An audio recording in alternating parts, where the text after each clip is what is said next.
These fields are there to accurately record how this lead came to the company. This is crucial for reporting and helps the marketing department track the performance of their campaigns. The fields are all dependent on the information in the field above, so depending on which option you select, it will affect the subsequent fields. So make sure to select the most accurate option for each field.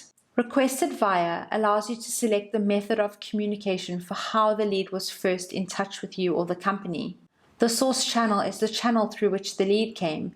If you do not know this information, it is always good practice to ask, as it will help the marketing team to further target good quality leads. The source website allows you to specify the exact website through which the lead came, if it came from an online source. The source page allows you to further specify the exact page of the source website that the inquiry came from. The referring company field allows you to record the company through which you received a lead as a referral, if the lead came to you from another agency or partner.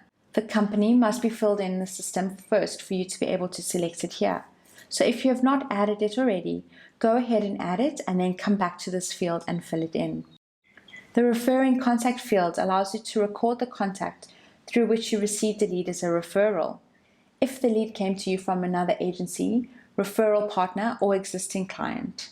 As with the company record, the contact record must be in the system first for you to be able to select it here.